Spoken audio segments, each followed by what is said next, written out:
Hey, everybody, happy Thursday. Normally a Wednesday, but it's Thursday. We adjust, we move around. It's Brad Thomas, Eric Linquist, Eytan Shander, GoldBoys, OddsShopper. I think we've called this as Tone Stamp is in the house producing this show for straight this week. I think we've decided that this is called the gold standard. Is that right?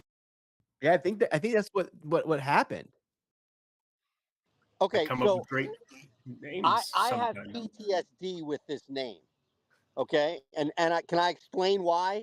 I'm Why would okay we with not it. just bring this up off stream right off the bat, as opposed to, like, I don't know, airing out your grievances now?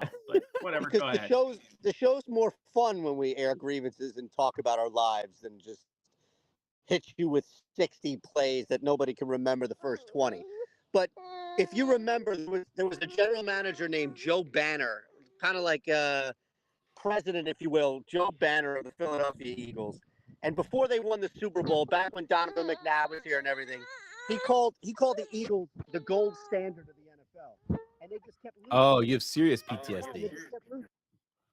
So whenever I hear the gold standard, it's like people were making fun of the Eagles because they called themselves the gold standard of the NFL. They couldn't even get to the freaking Super Bowl. Yeah, we just lose all our bets from here on out because we had the name. Might be. Sorry.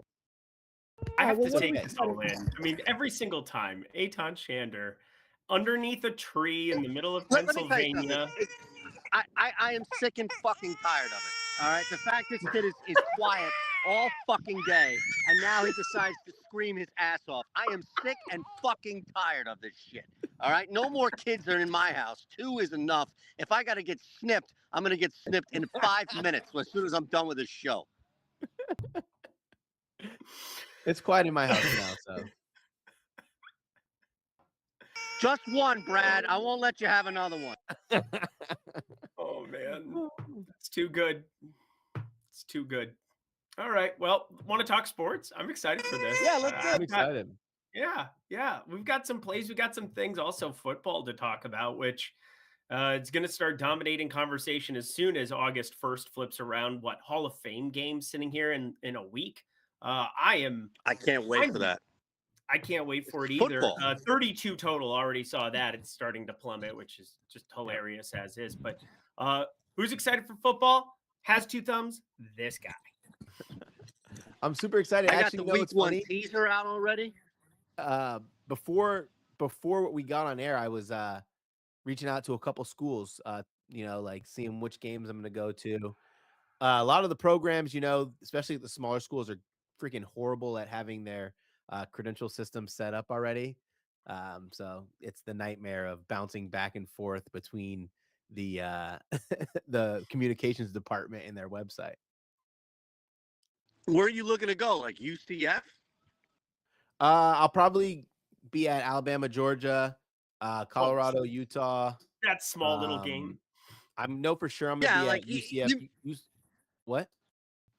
You made it sound like you were going to, Arkansas Pine Bluff or some shit. Like these are major games. Back when I was a kid, didn't finish the list, but yes, my best friend and I made up. So whenever some team plays some random team, we always called them Southwest Texas Biblical. We thought that was like the most incredibly apt name for a team you've never heard of. That's where I was expecting you to tell me you were going to, and you're going to Georgia, right. Bama. Right. My God. Grand Canyon versus Tarleton State. Yeah, there you go. These are all they're all good schools that I'm going to. It's just like when you go from going to like a Big Ten school or a SEC school to going to like, I don't know, an American, then like it's like the sign up process is different, like it's not as organized sometimes depending on the school. That's fair. Are you flexing the NBC Sports badge to get into these? Like, what are you flexing in order to get in these bigger games here? Yeah, so I use NBC Sports. I go and record content on the sideline. Worst Power 5 school for media. No, I'll tell you the worst headache has been Colorado, because they said their credential system would be up by June. and it still says it on the website. Listen, it's about to be August, and I still have not signed up with something that's on the other side of the United States. I want to be signed up early with my flight and everything set up. So, Oof. Okay. Okay. Well, look, good luck to you. I don't think anybody's going to feel sorry for you, Brad, if you can't get into Colorado, Utah, but we are rooting for you. That's not going to be any problems. All right. thanks, Word. man. I'm gonna get in. I mean, I'm not worried about it. It's more of like the organizer in me that like wants to have my schedule done before like Got 2 it. weeks before the season. Got it. Okay. Okay. Well, the real quick, I know we're all about giving stuff out here as far as plays and whatnot. So just a reminder, if you're watching on the GoldBoys YouTube channel, hit that thumbs up button and make sure you're subscribed. If you're following along on the OddsShopper Twitter account, we just invite you to follow, and we've got some great stuff on both sides here to talk to you about. Is there? I've got two real, I guess, well, not even live sweats anymore, but I had some first round action here in the 3M. I heard you guys kind of going back and forth. It's Pendrith is already in there. I had him first round, but also top 10 first round, and the amateur was dabbling with a little planting. So I don't want to check the leaderboard here. I'm afraid if I move away from the screen and check something on my phone, I'll go frozen. So I haven't checked as of the last 20 minutes, but are you guys sweating anything right now, at least first round at the 3M before we look at some other stuff? Yeah, I'm sweating a lotto. Leg one already hit with Mitchell. 3-ball. Cam Davis, the most sweaty leg possible. He was down 2 with 5 to play. Ended up winning outright. That leg hit. Messner is winning. He's up 1 or 2 right now, and then Jonathan Vegas is tied. Yeah. Plus 23-39. I took Mark Messier to win outright too, so I'm hoping for him. Yeah, that's not happening, but anything's possible. Where is he now? 100? What'd you get? 101? I have to check. I think it's up to 8. It was at 80, something like that. That's 100-1 in my book. Yeah, I mean, at that point, where is he now? 3 under? 1. I'm Okay. not joking. When I said that the weather feels like it's really terrible, not like the weather, but it feels like this second wave is not playing as well, it makes me think the weather is terrible. All right. Well, Matt, and by terrible, that's we mean lotto like right there. not beautiful, clear skies, Sure. no wind, like 6 to 7 miles per hour wind change is terrible compared to the first wave. Linda, you got anything here? I don't have anything on golf whatsoever this week. I took another week off after playing back-to-back weeks there. I ended up getting the Xander W, so I feel pretty good about that one. Highest owned golfer in DFS as well. Felt pretty good about pretty much that entire stint. Just didn't feel all that enthusiastic to go out and bet the 3M Open. Didn't end up playing any DFS for it either. Just kind of sitting by the wayside for this one for my old neck of the woods, if you will. I mean, golf course I've played a couple of times, and just for whatever reason wasn't that enthusiastic about the board. No, the board wasn't great, and it's a terrible tournament. When I look back at it, the guys who I had circled for their prices, before the prices were like Thigala, Pendrith, Finau. Then all those looked at their prices, and I didn't bet all three. I didn't bet either of them. I ended up going a little bit further down, and looks like all my bets suck. You know, it feels like it's a sport that more so this year. I mean, it's ran pretty chalky, and then I don't know what it is about the last couple of weeks. I just feel like this is kind of like they're trying to take advantage of us with some of these numbers on Detroit Opens and 3M Opens. It's just been really, really tough sledding and find a ton of value in anything there, but I tell you, COVID for golf was the gift and the curse. Sorry. Oh, you're good. Go ahead. I was going to say COVID for golf was the gift and the curse, where it brought so many more eyes from, I think, a DFS and betting standpoint. But to your point, value is gone. Like pre-COVID, 3M or a non-elevated event, right? Like you're gonna be able to find some really sneaky value, and I think that's, to Eric's point, gone because even these non-elevated events just have more eyes on them since people started paying attention to the sport. It's a good thing overall, but it sucks for us in this world.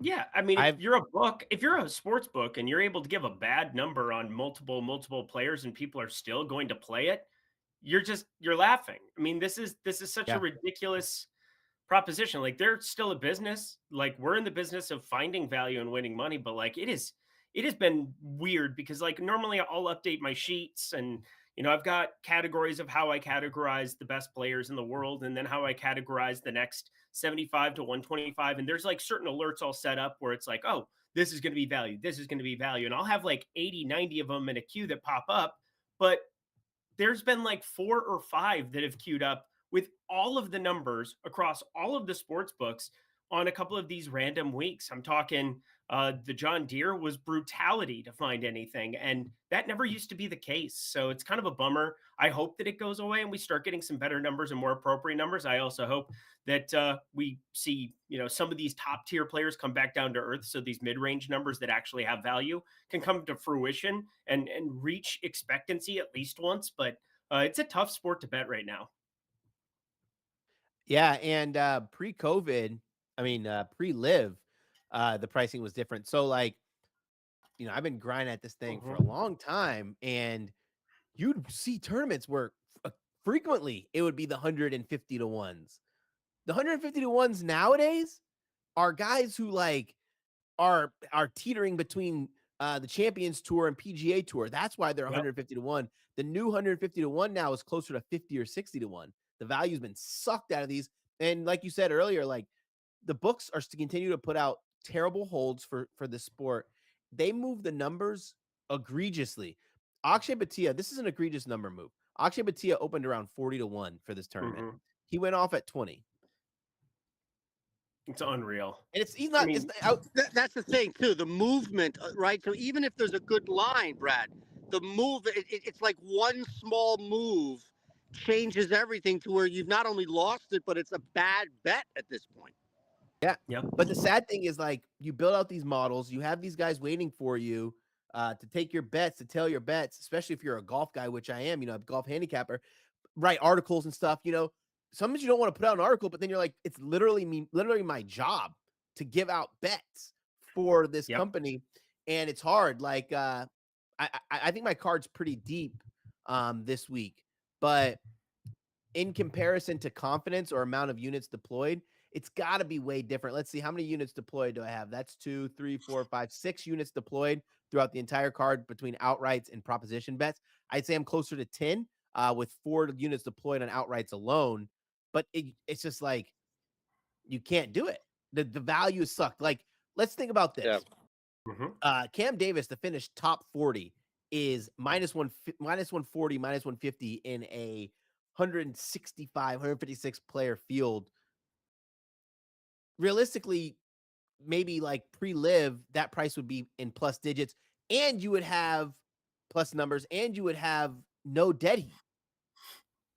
Yep. It's the dead heat has just been death. Yeah, dead heat is death. And then books are also starting to make it be like, oh, only the first 9 innings are in play on MLB. And then in basketball, they're going to change it to be 48 minutes of regulation. Yeah. Guys, it's going to get much more difficult as we go along, and you have to be able to adapt. And I think one of the things I've done to adapt is like, I'm so deep into the MLB streets that like, I've split off, a lot of time and energy to try to be profitable at all of these different spots. But then like the PGA spots, it's the same thing you're talking about there. Like I haven't put a PGA bet in the Discord for like 2 or 3 months because I mean, a lot of them I'm making are very niche markets and the lines move immediately. Like the Rory McIlroy, like we jumped on a live number at the US Open plus 330. Yep. He ends up being minus 500 with 3 holes to play. You get none of that value expected, even though it was the only expected only positive expected value bet I found the entire weekend was like a live line on Rory McIlroy there. Last week, the only thing that I really ended up jamming from a Open Championship perspective was Alex Noren low Swede for a second straight week. Finally got that, but like otherwise, some of these other markets, they're so efficient. they're so zapped out. It's very, very hard. And, it's a bummer when you're trying to make good content and try to get people profitable along with you. And it's a numbers game, man. And it is really, really hard to beat at the moment. So I'm glad you recognize that too, Brad, because I just Yeah. haven't had a lot of fun with it. You I tell you, what's coming now is the W. Go ahead. No, you can go ahead and I'll go. I was going to say what's about to be the new golf is WNBA, and it's already happening. Where this sport has just jumped exponentially from nobody watching to a lot of people watching, and that's the influx of just casual bettors, and it's insane. Like I was killing first couple of months before this break, OddsShopper, and really the last 2 weeks or so could tell things are starting to slow down. You find less and less available here, and it's one thing for books to catch up, but they're also realizing that they can, like golf, because these people don't know any better. They can hang bad lines and people will eat it up. Oh, yeah, Angel Reese's going to do this. Caitlin Clark's going to do this. And it's just like they feed into this market. And I see it as well, not to the extent of like a win share going from 60 to 1 to 20 to 1, but you see the line movement a little more extreme in that sport than you would in, let's say, the NBA or even baseball, NFL type deal. So there's nothing. Like you have an edge for a year and then it's gone. It's just insane how fast that shit moves. Yep. And I also want to add, with the Jonte Porter scandal, I was hearing rumblings that they were going to want to offer less two-way lines on the prop market. When Yeah. if a Less book unders. cannot offer two-way lines on a market, that's when you really start to have problems as a sports bettor, because then there's no hold. Then they're just setting things to make money. Yep. That's exactly the way I feel about it. I mean, all-star games, all you could take were positive propositions. We found one, Eytan, in 3 days of going through all-star lines. And it ended up being one guy that we kind of focused on, one guy that we ended up jamming and trying to get as much value as possible out of. And, it's tough, but as long as you're still finding things, it doesn't really matter even what sport it's in at this point in time for me. I just want to find things with expected value. And, that's the name of the game with OddsShopper, the name of the game, building out projections. And then I want to play peer-to-peer as much as possible too. I mean, some of the stuff that you can do sports betting wise, with your friends where you can eliminate hold or something like that, fun to mess around with. But if that can become a market standard where, you're not paying VIG as much, or at all in some circumstances, and you're just paying a rake maybe for peer-to-peer stuff, or the ability to play certain things, like that's really where you're going to see most people who do this for a living. I think you're going to have to go into that lane sooner rather than later. Very true. Very true. All right, let's do this, fellas. Let's remind everybody a couple of things here. Again, Tone, if we have that BetMGM clip, let's run that real quick for people. We'll just let you know this is a really cool offer right now, BetMGM, so you could pop in and get your first month free over at the GoldBoys Discord, where you will find Brad Thomas, amongst others, but Brad has his own thing as well as some plays over at GoldBoys, so we want you to follow along there. And this is how you can do it. The GoldBoys are one of the largest, well-known sports betting communities on the planet, with a Discord to match. We're going to show you how easy it is to get 1 month free of GoldBoys.com just for signing up at BetMGM using code GoldBoys. Sign up at MGM with code GoldBoys, deposit a minimum of $10, and get your first bet back at BetMGM up to $1,500. After signing up at BetMGM, send a screenshot of you using code GoldBoys to promohelp@goldboys.com to get your first month free. 21 or older, gambling problem, call 1-800-GAMBLE. These prices are not right. Martin Trainer is 80 to 1. We are back yet again. All right, Hello, what Eytan. prices aren't right? We came right back, and that's what people heard right away, is these prices are not right. No, I just think What these prices are prices? ridiculous. Like that they're posting for these outrights. Like you can still get 10 to 1 on Thigala to win. Like you can get 80 to 1 on Martin Trainer, even though he won't win, but 80 to 1 on the guy who just shot a 65 round one is a 66, massive 65, yeah. price. That Yeah, seems and good. in this field too. Like it's not like Scheffler. You don't have these guys lurking. 4 or 5 strokes behind them either. Like that's like Michael Thorbjornsen is 20 to 1, who shot a 66 today. Like these prices don't make sense to me. I'm gonna go There's check this. just on such concentrated owner. Like we're gonna see so many guys concentrated towards the top, and it might be a way also. You set some numbers to maybe attract some action. I'm looking at like Jacob Bridgman 16-1. What did he shoot? He was like 7 under. I saw at one point. Did you see 8 that under. shot that he holed out from on 17 today? Yeah, It was he's gonna have like gem. insane numbers, and he's gonna come out tomorrow and be 1 under, 2 over, and then we're gonna be like, what happened to Bridgman? He's gone. Right. And that's Patrick the reason Rogers why is these guys are 14-1. playing. Like these prices are. I would rather pay Thigala down 1 for 10-1, 11-1 than Patrick Rogers at 16 with just a 1-stroke advantage. These prices are all over the place. Yeah. Yeah. What do you guys got tonight? Before we hit the OddsShopper Discord, what do you guys have tonight in baseball? It's a weird, shitty slate. It's funny, Brad, you brought up about golf, and sometimes you're just like, man, I got to put it out because it's my job. And I know Lindy's going to look at me like I'm crazy, but based on some of the betting markets I've sent screenshots of, he already knows that. The reality is I did not want to give out plays tonight. Lindy has his Lindy's Locks, which is our most popular flagship video on the OddsShopper YouTube channel. It comes out the night before. 2 MLB shorts that comes out the night before too. And I'm like, really? Because I had to do the later games. So I'm stuck. Like I have the Mets on the money line and I'm over 9.5 in the A's Angels. And I don't like either one of them. I like the over. I don't mind the overplay, but I'm definitely on the other side of that one. Give me the Braves at -110 all day against Luis Severino with Chris Sale on the mound. He's had his starts pushed back like 3 days here. Yeah, probably his first 5 play then. Yeah, it's gonna be the Braves side for me there, but I also bet Oakland. I think Oakland's pretty undervalued. Anything inside of -110 with anybody else other than Kenny Rosenberg up there.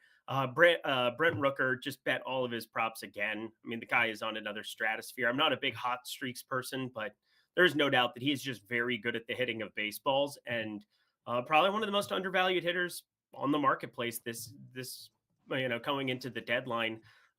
Teams are going to look for a couple of those massive bats, and I got to think Rooker and Miller from the relief standpoint, Oakland might be holding some cards.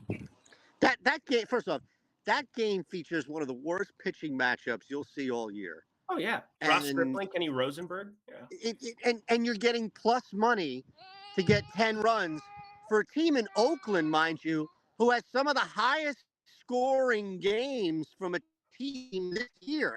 Oakland's awful, but people think they're awful because they lose 9-0 every time, and that's just not the case. The Angels are going to score on Stripling. Plus money to get 10 runs, I'll take it. How about you, my guy? What do you got, Brad?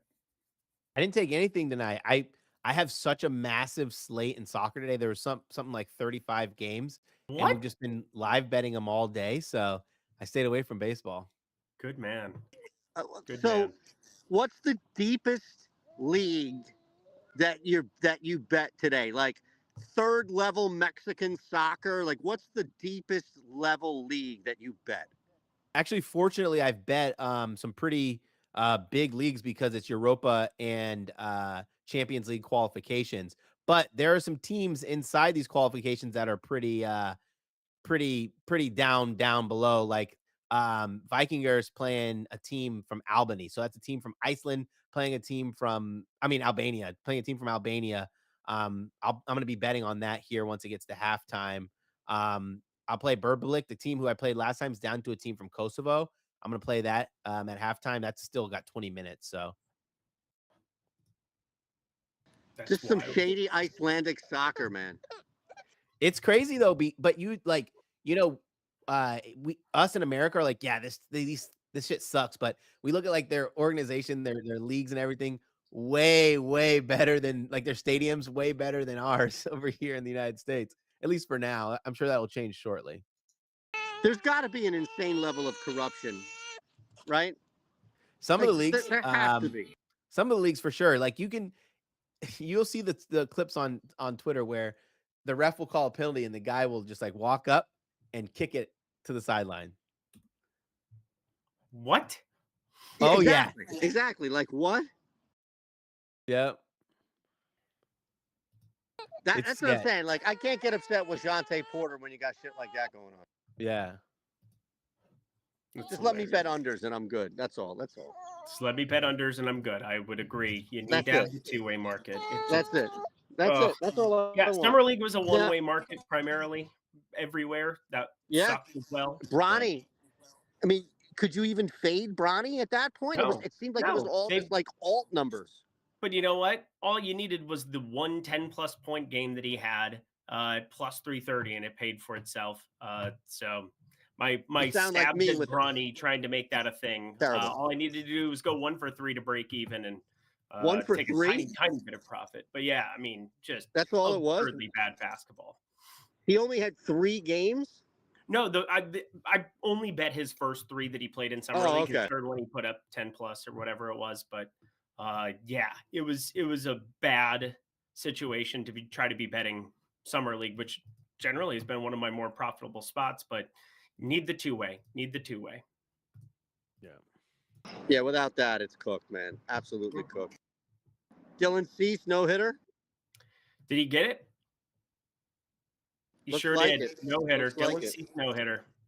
You might need him in DFS today. Good thing I was pretty light on that, actually. Well, you messed up big time. Do you want to give out Francisco Lindor first plate appearance, Eric, before we get out of here, or what? I would definitely not like to do that. Thank you so much, though. That would be my least favorite thing that I have done all day. Then I got my first teaser of the NFL in. Did you guys get a teaser or parlay in yet? I got my first week 1 teaser in. I think I saw it come in. It made me only. What about this? I'm just curious, Tone. If we can get this up for the fellas here, what about this is scary to you? Okay, look, the Giants are going to be a sneaky cover team so long as Daniel Jones is healthy. Cover team. They were 10 times worse 3 years ago, and they were covering games left and right, backdoor. So they're upwards to 8 right there. And then you look at the other 2 teams. Where is the issue that you have? Whatever. Just take all that money and put it on under 9.5 wins for the Atlanta Falcons and live your life. Is it in the Discord? Let me see. Well, I sent it to Tone. I don't know if he can put it up on the screen. I can see it. What is this? Preseason? No, I'm not going to tease preseason. You think I'm that crazy? The way you were just talking, I was like, you laid down the foundation for a crazy justification of preseason betting. That's what it sounded like. I was like, oh, no, man. My preseason theory is what we talked about last time, which is I'm going to take the deepest quarterback room over the non-experienced quarterback room. But this is the first week 1 teaser for me, the official first week 1 Shander NFL teaser. The Discord got it. Where's the beef? I'm just curious where the beef. I accept your criticisms, both of you. I'm just curious. That's all. You're loved. I mean, you teased all home teams. That's fine with me. Mm-hmm. I don't know, man. I don't think the Giants can be a good covering team. I think I've said this on here. I have Giants, the last remaining undefeated team. I mean, winless team. Yeah, but that's fine, brother. They could go 0-30 this year. I'm just worried about their record against the spread. That's it. I'll come up with a prop for this. We'll have a proposition bet on such things. I'll set a line and we'll see if we Arizona. I think they're 3-1. Did they win last night? Yeah, 3-1 since we took it. Look at that. Lindy's in on the bet. He just doesn't know it. He's celebrating.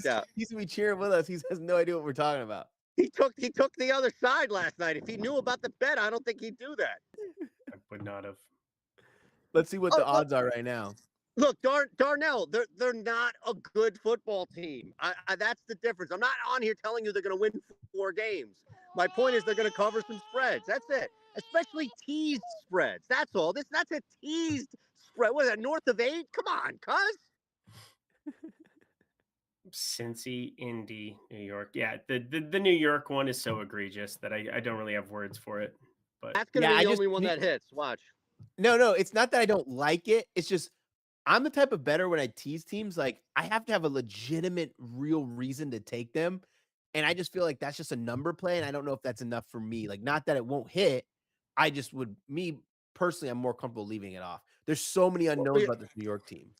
Correct, but you're also teasing through 3 key numbers.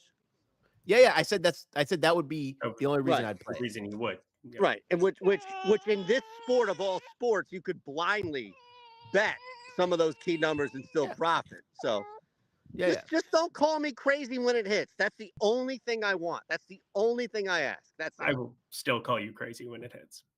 Oh man, I got a player market in baseball, Brad, that is going to make Eric's head explode because it's so minus EV and it's so egregious.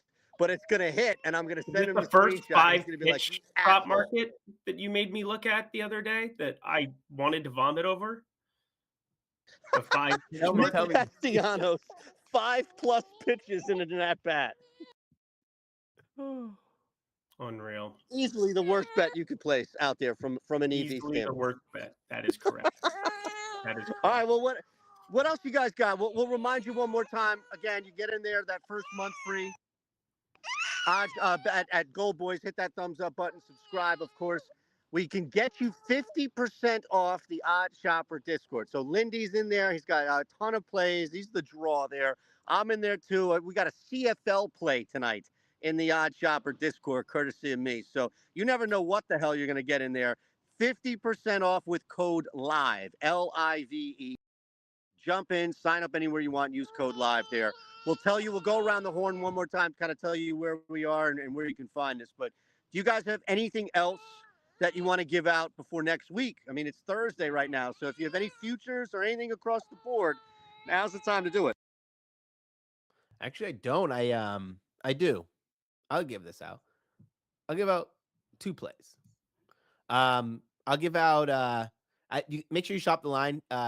Since I've been on air, I think it's definitely moved, but in the main event this weekend, UFC 304, Leon Edwards versus Bilal Muhammad, I took the fight to go the distance, -175. Consensus was around -210 by the time I checked my article. If you can find anything in the -190s, I think it's good, still good value. We think about these two guys who love to go the distance. Actually, Bilal has tied GSP's record for most decision wins. Bilal's opportunity or pathway to victory for me is going to be in the inside, in the clinch, on the mat, which kind of helps out for that. I'm also going to be crazy, right? Like, I'm going to take Curtis Blades to win by knockout at 5-1. And do I think he's going to hit? I'm playing a small wager on this. Probably not. But his pathway to victory is KO. We look at the lines. The line is set at 1.5 juice to the under. That means they're predicting Tom Aspinall to win by KO. Tom Aspinall, great submission guy, great on his feet. But Curtis Blades, best wrestling heavyweight we have, who has legitimate knockout power. If anything crazy happens in Manchester, I want to have a little bit on it at 5-1. You did not. There was a groan or something there, Eric. Oh, dude, it's just terrifying betting against Aspinall. I mean, it's just 100%. Such a scary ask. And the Blades Almeida fight was just such a weird one to me. Where Almeida got him to the ground 7 times in the first round, and then it just was a quick shot death for Almeida in that second round. Blades showed some resiliency there. I don't think Aspinall wants to go to the ground at all. I'm just scared that if this is just trading exchanges, Aspinall is more likely to get the shot off. But again, it's a price and probability thing. 5-1. I think that is probably his pathway to victory or by submission. But it's just so hard to get. I don't think he's a sub Aspinall though. That's the thing. That's what I'm probably with you. It would be pretty tough to pull off there. I'm just scared of that fight. Obviously, the price is ridiculous, isn't it? Like it was -400 Aspinall last time I looked or something. But I was digging through MMA and found a couple of things that I might end up posting or talking about on Saturday. But nothing that I want to say that I'm an expert on or that I've looked at extensively. So I will hold on that one. But I will throw out one NFL thing for the road because I brought up under 9.5 wins for Atlanta. I mean, that is still a really nifty number if you ask me, but I just want to bet Tampa Bay to win the division. You're getting better than 3-1. Atlanta's minus 120. What did they do defensively? They used a defensive pick on the second, third, fourth round, but in this year's draft. But you drafted Penix for no reason. That doesn't help you win this year. You drafted 3 defensive players that don't help your secondary, 2 of them being defensive tackles. And I just don't see this defense being one that holds up. And Kirk Cousins, he's still coming off of an Achilles injury. Him and Aaron Rodgers still coming off of Achilles injuries, where we've seen so many athletes not be the same. I don't know what to make of it, but like to just assume they should be minus 120 to win the division there in the NFC South is just asinine to me. I think they're the worst defense of all the teams in the NFC South. I think New Orleans definitely a better defense. Tampa Bay definitely a better defense, but Tampa Bay has enough offensively where I feel like I want to be invested there. Better than 3-1, anything that you're able to find there at that kind of a number. Give me shorting Atlanta and give me shorting them in the NFC South. I'm mad that, oh my God, Bermbalik is down 2 at home. Oh my God. I'm mad that I didn't take Atlanta on the other side when I'm mad that I didn't. Wait, no, I said that wrong. I still have Start time. over. Never mind. Start over. I took Atlanta. I'm mad that I didn't take Tampa Bay right when the initial news came out because it dropped Atlanta all the way down to minus 140. Right. But I got Atlanta at a good price, and I could have just been chilling on both at really good prices. Now the Tampa Bay price is climbing back up, or this way, back down. Back down, yeah. Yeah. So I don't know if Tone is trolling us because I think James is back next week, and we'd have to like seek him out in order to find him out on this bet he's going to give, or if he's like salt baying us on the way out with a little sprinkle of action. But can you get on? Can you talk to the people here and give your bet, Tone? Yeah, I absolutely can. No problem. Yeah, I've been watching Australian football for the last like year and a half, and I've been finding some good value on some things. But I put it in the chat here, but I was taking the over 174.5 on the North Melbourne versus Geelong game, which is tomorrow at 11:45 p.m. So the reason I've been doing that is North Melbourne, by far the worst team in the league. They have 0 defense, but what they have done recently is basically become a much better offense, but a revolving door on defense. And Geelong is also a team. So like Chip Kelly in the NFL. Yeah, exactly. And Geelong is a team. They are in the top half of the league. They are in a playoff spot right now.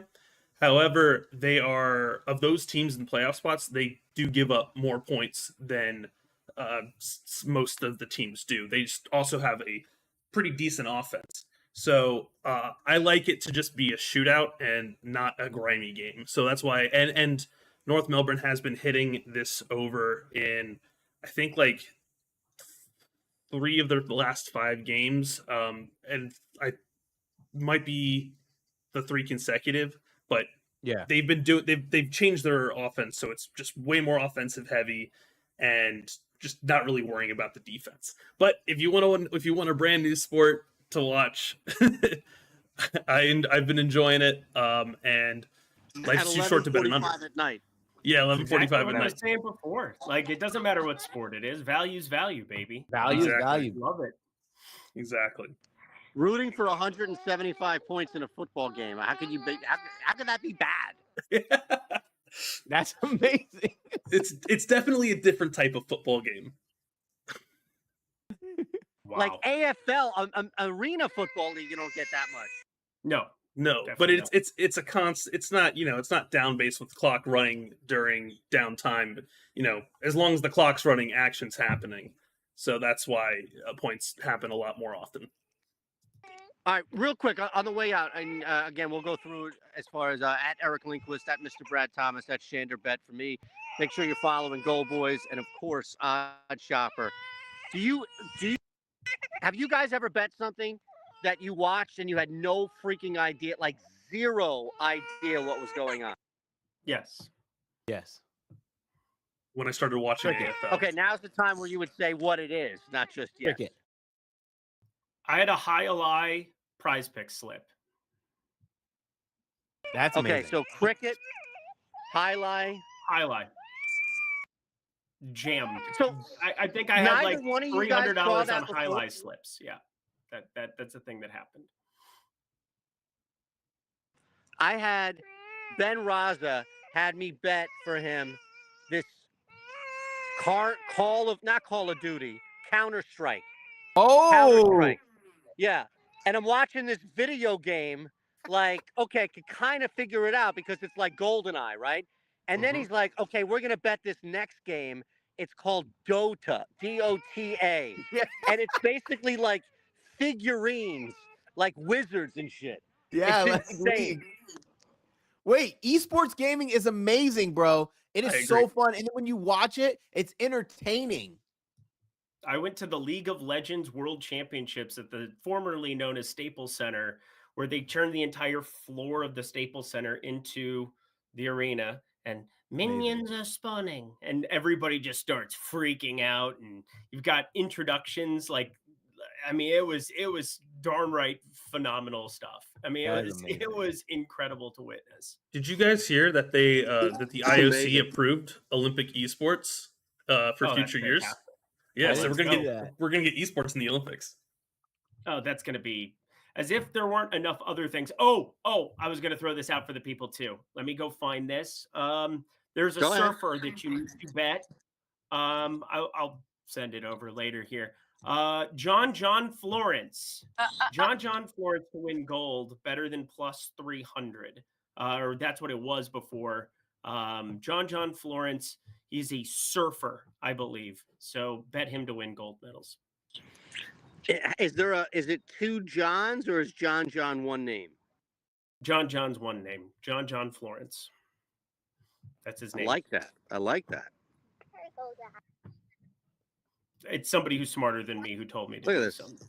Okay. Well, Yeah, I'll whatever. I'll tail that. God knows Yep. I'm not watching Olympic surf. I'll watch Olympic volleyball, but not surfing. That's fair. John Florence. There was one other thing too. Women's Canada. Did that game already kick off? Find that Olympic women's soccer. Olympic That's the other- soccer. Probably there's like. Oh 50 yeah. Yep. They were giving out a boost for Olympic women's to score 4 goals. They're already at 3 at halftime. Yep, they're at 3 now. They're at 3. Up a woman. French women are at 3-0. It was 3-0 yesterday. France beat America to kick it off. Good times. Our U23 team sucks. I'll say this: it's a lot better than it was before, but unfairly, there's other teams like France who have U23 players who didn't make their actual team that are dirty. Like you think about Olise, Mateta's playing really well. Like guys like that Kone's not bad. That allows you to bring in your overage players that are really good that still didn't make the team. Lacazette and 2 center backs. United States brings in overage players who are just old. Yep. Yeah, that is true. You see that a lot with these guys, and they're old and aging, and you can tell from a standpoint of what they were versus now. Yeah, it's just tough. I had a big wager on France, so I was happy. Okay, good stuff. That's gonna hit, right? It Was hit that done? yesterday, yeah, it hit yesterday. Oh, it hit yesterday. See, there you go. Good stuff. All right, let's get it out one more time. The Discord for you, Brad. You can follow Eric and I both on the OddsShopper Discord. So make sure you jump on that 20% or 50% off with code LOCK.